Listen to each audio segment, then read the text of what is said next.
टूट जाता है गरीबी में वो रिश्ता जो खास होता है, हजारों यार मिलते हैं जब पैसा पास होता है।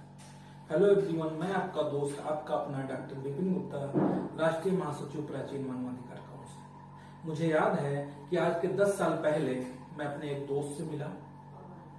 उसकी एक नई नई नौकरी लगी हुई थी और मैंने उससे पूछा कि भाई तेरी सैलरी कितनी है। तो उसने मुझे बताया कि भाई पीएफ काट करके मुझे 13,000 रुपए मिलते हैं। उससे मैंने पूछा कि पीएफ क्या होता है, तो उसने कहा कि मुझे ज्यादा पता नहीं है, कंपनी ने मुझे बताया है कि तुम्हारे अकाउंट से कुछ पैसे काट करके तुम्हारे पीएफ अकाउंट में जमा हो रहा है। उस दिन मैंने इंटरनेट पर सर्च किया, कुछ किताबों में मैंने जब पढ़ा तो मुझे पता चला कि पीएफ क्या होता है। साथियों, पीएफ प्रोविडेंट फंड, जिसे भविष्य निधि कहा जाता है, ये 3 प्रकार का होता है। पहला ईपीएफ, दूसरा पीपीएफ और तीसरा GPF. EPF employee provident fund, ये एक स्कीम है उन कर्मचारियों के लिए या उन एम्प्लॉय के लिए जो किसी प्राइवेट कंपनी में काम करते हैं, किसी संस्था में कार्य करते हैं और उस संस्था या कंपनी में 20 से ज्यादा एम्प्लॉय काम कर रहे हैं और उस एम्प्लॉय की सैलरी प्लस डीए 15,000 या उससे कम है। इसमें कंपनी अपने एम्प्लॉय का एक पीएफ अकाउंट ओपन करवाती है और उसमें उसके सैलरी एम्प्लॉय के जो है सैलरी है उसमें से 12% और अपने पास से 12% उस अकाउंट में डिपॉजिट करती है। जो कंपनी 12% डिपॉजिट करती है उसमें से 3.33% ईपीएफ में जमा होता है और बाकी का 8.67% ईपीएस में जमा होता है, जो एक पेंशन स्कीम है। एम्प्लॉय अपने ईपीएफ अकाउंट में जमा किए गए अमाउंट को किसी इमरजेंसी के वक्त निकाल भी सकता है। जैसे उसकी अगर नौकरी छूट गई है और 2 महीने तक उसे नौकरी नहीं मिली तो निकाल सकता है। उसे खुद की शादी करनी है, बहन की शादी करनी है या बेटी की शादी करनी है तो भी उस पैसे को वो निकाल सकता है। अगर उसने होम लोन ले रखा है, उसको चुकाना है तो उसके लिए निकाल सकता है। एजुकेशन लोन ले रखा है और उसे चुकाना है तो उसके लिए वो निकाल के और अपना लोन चुका सकता है। घर नया अगर लेना है उसे तो उसके लिए ले सकता है वो, और अगर घर की मरम्मत करानी है तो उसके लिए भी वो अमाउंट निकाल सकता है। इसमें एक कंडीशन है कि अगर वो 5 साल से पहले अगर निकालता है तो ये अमाउंट टैक्सेबल हो जाता है, इस पर उसको टैक्स देना होगा, और अगर 5 साल के बाद निकालता है तो उसको टैक्स नहीं देना होगा। और ईपीएफ में जितना भी अमाउंट वो जमा करेगा वो टैक्स फ्री हो जाता है, उसको उसमें टैक्स में बेनिफिट में मिलता है।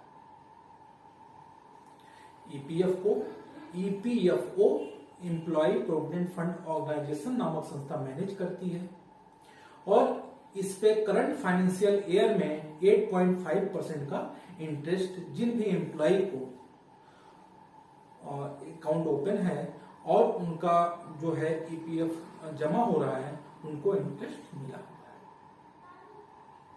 अभी पिछले साल कोरोना काल में बहुत सारे एम्प्लॉय जिनका ईपीएफ कट रहा था उन्होंने अपना पैसा रिमूव किया।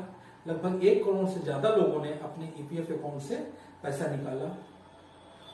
और बेसिकली वैसे ये स्कीम तो उसके लिए है कि अगर कोई भी एम्प्लॉय जब रिटायर हो तो उसके पास एक अमाउंट रहे, कुछ पैसे रहे जिससे वो अपने आगे की जिंदगी आराम से गुजार सके। और जो इसमें पैसा कटता है, जो पेंशन स्कीम में पैसा कटता है, उससे उसको पेंशन भी मिलता है। 58 साल की एज जब उसकी पूरी हो जाए तो उसको एक पेंशन का अमाउंट तय हो जाता है और उसको हर महीने मिलता रहता है। अगर वो 10 साल अपना कंटिन्यू नहीं रख पाता है और पहले वो नौकरी छोड़ देता है और बाद में नौकरी नहीं करता है तो एम्प्लॉय जो है अपने उस पैसे को निकाल ले सकता है। किसी कारण से अगर एक एम्प्लॉय ने नौकरी किया, नौकरी उसने छोड़ दिया और 3 साल तक अगर उसको नौकरी नहीं मिलती है तो 3 साल तक जो ईपीएफओ है उस पर उसको इंटरेस्ट मिलती रहती है। लेकिन अगर 3 साल बाद तक अगर उसने नौकरी नहीं ज्वाइन किया फिर से नहीं तो फिर उसको आगे इंटरेस्ट उस पर नहीं मिलता है। अब हम बात करते हैं पीपीएफ के बारे में। पीपीएफ को गवर्नमेंट ऑफ इंडिया मैनेज करती है। इसे भारत का कोई भी नागरिक किसी बैंक से या डाकघर में जाकर के अपना पीपीएफ अकाउंट ओपन करवा सकता है और इसमें 500 से लेकर के 1.5 लाख रुपए सालाना तक जमा कर सकता है।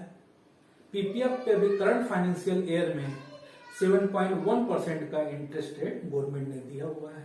ये जो इंटरेस्ट रेट होता है ये घटता बढ़ता रहता है हर साल, ये कभी ज्यादा भी हो जाता है कभी कम भी हो जाता है।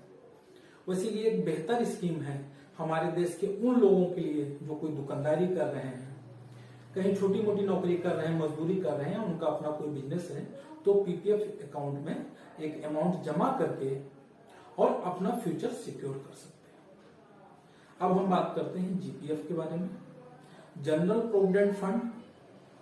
वैसे ये तो जो स्कीम थी ये गवर्नमेंट की स्कीम थी और ये अपने पुराने सरकारी कर्मचारी को इसका बेनिफिट गवर्नमेंट देती थी, लेकिन जब से एनपीएस आया है 2004 से, तब से ये स्कीम बंद हो गई है और इस समय उन लोगों को ही इसका बेनिफिट मिल रहा है जो 2004 से पहले से जॉब में हैं और भारतीय जो सेना है उनको इसका बेनिफिट अभी भी रेगुलरली मिल रहा है।